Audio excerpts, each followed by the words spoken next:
नमस्कार दोस्तों, royal Enfield और बुलेट ये नाम आर्म्ड फोर्सेस के लिए नहीं है, बल्कि एनफील्ड के रॉयल स्मॉल आर्म्स फैक्ट्री से ही इनका ये नाम पड़ा है।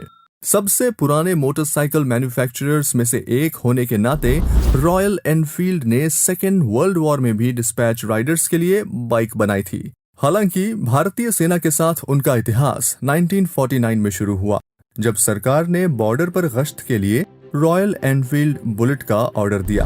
तब से रॉयल एनफील्ड के भारतीय सेना के साथ रिलेशंस काफी अच्छे हैं और इसीलिए उन्हें इंडिया में मिलिट्री बाइक भी कहा जाता है। चलिए हम आपको इंडियन आर्मी और रॉयल एनफील्ड साथ में कैसे आए उसकी एक इंटरेस्टिंग स्टोरी बताते हैं।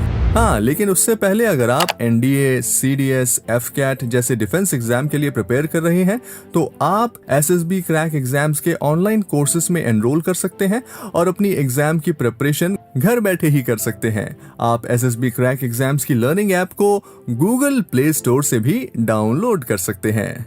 तो चलिए शुरू करते हैं। तो एनफील्ड से पहले इंडियन आर्मी ट्रायम्फ्स और बीएसएस का यूज कर रही थी, लेकिन उनमें कई मैकेनिकल कमियां और high rate of wear and tear थी। इसीलिए गवर्नमेंट ने इन मोटरसाइकिल्स को रिजेक्ट कर दिया और नई मोटरसाइकिलों के लिए टेंडर जारी किया। टिकाऊ, विश्वसनीय और बेहतर प्रदर्शन करने वाली मोटरसाइकिल्स देने के अलावा गवर्नमेंट ने एक और शर्त रखी थी कि लेटर स्टेजेस में बाइक की मैन्युफैक्चरिंग इंडिया में होनी चाहिए। इस तरह भारत सरकार आर्मी के लिए बाइक्स लेने के साथ साथ इंडिया में इंडस्ट्रियलाइजेशन को भी बढ़ावा देना चाहती थी। ब्रिटिश मैन्युफैक्चरर ने इन टर्म्स और कंडीशंस को मान लिया और इंडियन गवर्नमेंट को अपनी 350 CC 4 stroke royal Enfield bullet पेश की। जब भारतीय सेना के अधिकारियों ने इस बाइक का टेस्ट किया तो उन्हें एनफील्ड की बुलेट पिछली बाइक्स की तुलना में काफी बेहतर लगी। ब्रिटिश मैन्युफैक्चरर्स को इंडियन गवर्नमेंट से अपना पहला ऑर्डर मिला और उन्होंने मद्रास यानी अभी के चेन्नई में एक फैक्ट्री खोलने का फैसला किया। इनमें से कुछ बाइकों को पंजाब में भारत पाक सीमा पर गश्त के लिए रखा गया था। ये इलाका एक एग्रीकल्चर एरिया था, इसलिए इसमें बहुत सारी फ्लैट लैंड्स भी शामिल थी और इस तरह की टोपोग्राफी में बुलेट ने हमारे जवानों का काफी अच्छे से साथ दिया। और रॉयल एनफील्ड और इंडियन आर्मी का रिलेशन टाइम के साथ और भी अच्छा होता गया और कुछ साल बाद कंपनी ने भारत में 500 सीसी बुलेट को बनाना भी शुरू कर दिया। 1990 में रॉयल एनफील्ड ने एक भारतीय ऑटोमोटिव कंपनी आयशर ग्रुप के साथ कोलैबोरेट किया और 1994 में आयशर ग्रुप ने रॉयल एनफील्ड को पूरी तरह से एक्वायर कर लिया और रेडिच कंपनी एक भारतीय कंपनी बन गई। 1990 के बाद कई दूसरी कंपनीज ने भी इंडियन मार्केट में और भी ज्यादा एडवांस्ड बाइक्स लानी शुरू कर दी, लेकिन भारतीय सेना रॉयल एनफील्ड के साथ ही रही और वे अभी भी इनकी मोटरसाइकिल्स का ही यूज करते हैं।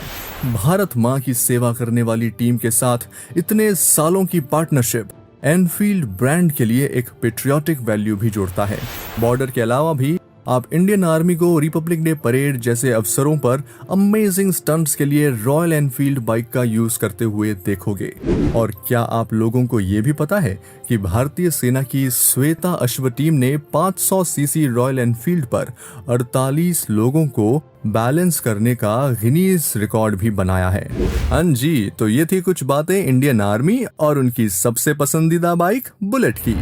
अगर आप एसएसबी इंटरव्यू के लिए प्रिपेयर कर रहे हैं तो आप इन एसएसबी बुक्स को पढ़ना ना भूलें। इन बुक्स का लिंक आपको डिस्क्रिप्शन में मिल जाएगा। हमें उम्मीद है कि इनके बारे में जानकर आपको मजा आया होगा और भारतीय सेना को ज्वाइन करने का मन किया होगा। इस वीडियो को लाइक करना ना भूलें और दूसरे लोगों को भी शेयर करें ताकि उन्हें भी ऐसी जानकारी मिल सके। तब तक हम आपसे मिलते हैं एक और वीडियो के साथ। जय हिंद।